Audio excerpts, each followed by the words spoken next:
linear algebra. Dear students, exercise 3.2 last time question almost सारे कर लिए थे. Last two questions हैं very important. Let A and B be two idempotent matrices. क्या आपको A और B दो idempotent matrices given है. A square is equal to A and B square is equal to B. So this is the definition of idempotent. Then show that number one, if AB is equal to BA, that is they are commute each other और commutative law hold करता है, तो AB को हमने prove करना है idempotent. Second case है कि if A transpose is idempotent, अगर उस मैट्रिक्स का ट्रांसपोज लेकर फिर उसका स्केयर लिया जाए और वो इसी के बराबर A ट्रांसपोज किया जाए, सो इज A, तो फिर A जो है वो भी idempotent है. And also is the sum of two idempotent matrices, कि क्या दो idempotent मैट्रिसेस की जो सम है वो भी idempotent है, गोया प्रॉपर्टी उसके अंदर ये प्रिजर्व होती है या फिर नहीं. सबसे पहले to prove that A B का square is equal to A B for idempotent matrices, कि हमने ये चीज़ जो है वो प्रूव करनी है कि आपने ए बी का, और गिवन ये है कि A B is equal to B. तो अब हम क्या करेंगे, ए बी का स्केयर लेंगे, और ए बी का जब आपने स्केयर लेना है तो पावर 2 थी तो आपने 2 टाइम प्रोडक्ट में लिख दिया. देन क्या करेंगे कि ये जो बी है इसको आउटसाइड लेके जाएंगे और इसके साथ एसोसिएट प्रॉपर्टी आप लगाएंगे. एसोसिएटिव प्रॉपर्टी में आपके पास बनेगा ये ए बी ए, यानी ये देखें आपके पास A B A and with this B, तो ये है आपके पास एसोसिएटिव प्रॉपर्टी. और फिर एसोसिएटिव प्रॉपर्टी जब आपने लगा ली तो फिर बी ए की जगह जो है वो आपने क्या लिखना है, ए बी. बी ए की जगह ए बी लिखेंगे बिकॉज ये गिवन है कि कम्यूटेटिव प्रॉपर्टी होल्ड करती है A B is equal to B A. अब जब ये बी ए आप ए बी के बराबर लिखेंगे तो ए को ए के साथ मल्टीप्लाई किया ए स्क्वायर हो गया, बी को बी के साथ बी स्क्वायर हो गया, और ए स्क्वायर चूँकि ए के इक्वल है और बी स्क्वायर जो है वो बी के इक्वल है, क्योंकि this is the given definition of idempotent. ए और बी के मतलब उसको बताया हुआ आपने कि ये idempotent मैट्रिसेस, उनकी वैल्यूज लगाएं, और इस तरह ए बी का स्क्वायर ए बी के इक्वल है. So we have proved that this is A B is idempotent. Second part ये है कि गिवन दैट ए ट्रांसपोज का square is equal to A transpose, क्या आपके पास जो है ए ट्रांसपोज का स्क्वायर चूँकि वो idempotent है तो उसकी इक्वल है, तो ए को प्रूव करना है idempotent. गोया ए का स्क्वायर जो है उसको ए के बराबर लेके आएंगे. अब ए को एक प्रोडक्ट में लिख सकते हैं, और यहाँ पे देखें ए ट्रांसपोज का ट्रांसपोज लिखेंगे ए आएगा, ए ट्रांसपोज का ट्रांसपोज फिर ए आ जाएगा. और आप ये नोट कर लें कि अगर हम ए ट्रांसपोज को बी के बराबर लिखते हैं, ए ट्रांसपोज को बी के, तो फिर मेरे पास ये बी का ट्रांसपोज हो जाएगा, ये भी बी का ट्रांसपोज हो जाएगा.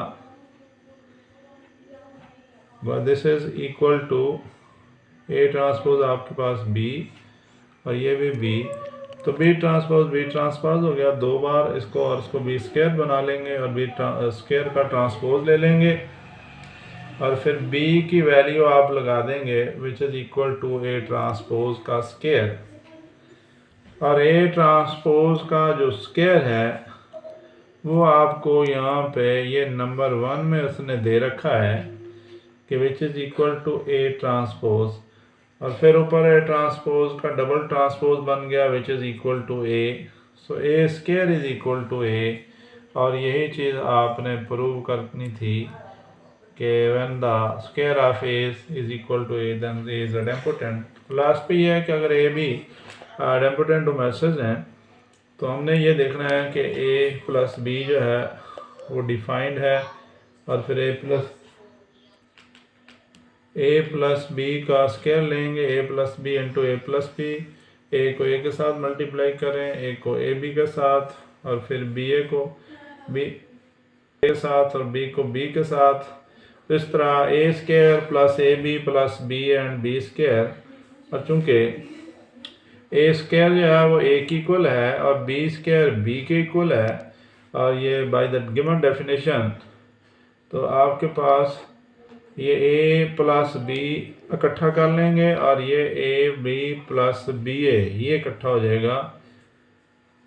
और अगर तो ए बी और बी ए बराबर हो जाए तो फिर तो इसका मतलब 2 time A B A plus B and B A. तो चूँकि ये if and only if A B is equal to minus B A, कि अगर ए बी जो है वो माइनस बी ए के बराबर हो जाए तो ये दोनों सारे के सारे, दूसरे लफ्ज़ों में ये जो मैं सर्कल कर रहा हूँ ये चीज़ यहाँ पे क्या है, इक्वल टू 0 है। और जब ये 0 हो जाएगी तो फिर वहाँ से A B is equal to minus B हमारी पास कंडीशन है। तो then in this case A plus B का स्क्वायर जो है वो ए बी के इक्वल आ जाएगा। So that is idempotent. And the last question 13, if A is n by n nilpotent matrix, show that in minus a is non-singular। अब ये nilpotent matrix जो है आप उसकी डेफिनेशन देखें, उसमें ये स्टेट किया गया कि कोई भी मैट्रिक्स जिसकी पावर p ली जाए और वो नल मैट्रिक्स के इक्वल आ जाए तो देन हम इसको क्या कहते हैं, nilpotent कहते हैं। तो शो दैट आपने क्या फाइंड करना है, A N minus A is non singular. If A is n by n nilpotent matrix then show that I N minus A is non singular. Non singular का मतलब होता है एक ऐसा मैट्रिक्स जिसका डिटर्मिनेंट जो होता है that is not equal to 0, और अगर ये नॉट 0 इक्वल होता है तो फिर हम कहते हैं कि इसका ए इनवर्स जो होता है वो एग्जिस्ट करता है। तो आप let A if A is nilpotent of order P A की power P is equal to 0, तो ए विद ए इनवर्स हमने क्या करना है, ए विद ए इनवर्स इसको आइडेंटिटी के बाद प्रूव करेंगे।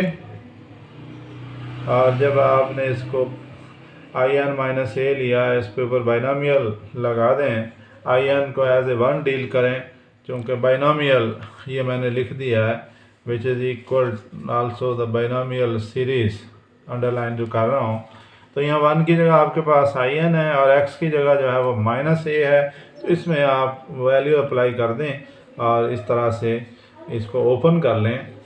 आई एन प्लस ए ये करके एक दिखाया भी है कि आई एन माइनस ए की इन्वर्स जो है पावर लेने से ये चीज़ हमारे पास बनती है। वो ये वैल्यू पुट कर देंगे और ए की पावर p माइनस 1 तक लिखेंगे आगे एक, और भाई 2 पावर p इक्वल टू 0 है, इसका मतलब a की पावर p है तो p प्लस 1 वाली अगली चीज़ें जो हैं वो भी 0 हो जाएंगी। सो इन दिस वे a की पावर p माइनस 1 तक बचेगा। और आई एन को आप इसके साथ मल्टीप्लाई करें, आई एन को आइडेंटिटी के साथ 2 बार करेंगे सेम चीज़ आएगी। और फिर ये भी आपने देखा है कि किसी मैट्रिक्स को आइडेंटिटी के साथ मल्टीप्लाई करें कोई इफेक्ट नहीं होता, आई ए हो या ए आई हो, दोनों सूरतों में जवाब आपके पास ए ही रहता है। इस तरह से ये आई एक बार सारी चीज़ें लिखी जाएंगी, फिर माइनस ए को यहाँ डील किया जाएगा और ये minus A with A square and A की पावर p माइनस 1 और लास्ट पे ए की पावर p, और ए की पावर चूँकि अगेन इक्वल टू 0 है। और ये जब आप इसको सब्ट्रैक्ट करेंगे खोलेंगे तो सिर्फ आई एन बचेगा, बाकी आपके पास जितनी टर्म्स हैं वो सारी की सारी गोया जो है वो ऑल इक्वल टू 0 हो जाएंगी। और अगर 2 मैट्रिक्स का प्रोडक्ट आइडेंटिटी आ जाए तो देन हम कहते हैं कि ए और बी जो है वो दोनों आपस में एक दूसरे के इनवर्स हैं, ये भी बाय डेफिनेशन है। अब इसका सेकंड पार्ट ले लेंगे, ए इनवर्स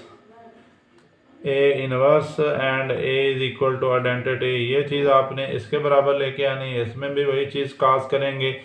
इसको खोला और फिर आई एन माइनस के साथ इसको ऑपरेट करें, मल्टीप्लाई करें, और मल्टीप्लाई करने के बाद तो आई एन माइनस ए की power minus 1 I N minus A, यहाँ पे फिर इसको अप्लाई करेंगे I N plus A square N plus A की power P and further so on, आगे चलते जाएंगे। अब जब आइडेंटिटी के साथ सारी इस चीज़ मल्टीप्लाई करेंगे सब कुछ वैसे ही बनेगा, और फिर आपके पास ए की पावर p माइनस 1, क्योंकि आगे जो है उसके पास सारी की सारी इससे p-1 तक रहेंगे, चूँकि a की पावर p जब भी बन जाएगा वो that would be equal to 0। और फिर a को इसके साथ मल्टीप्लाई करेंगे तो ये ओपन करने से आपके पास माइनस करना दरमियान में इस तरह, ये अगर मैं इसको फॉर एग्जांपल नंबर 1 कह देता हूँ, इसको नंबर 2 कह देता हूँ, तो फ्रॉम 1 और 2 से दोनों रिजल्ट को देखें तो आपके पास जो रिजल्ट है वो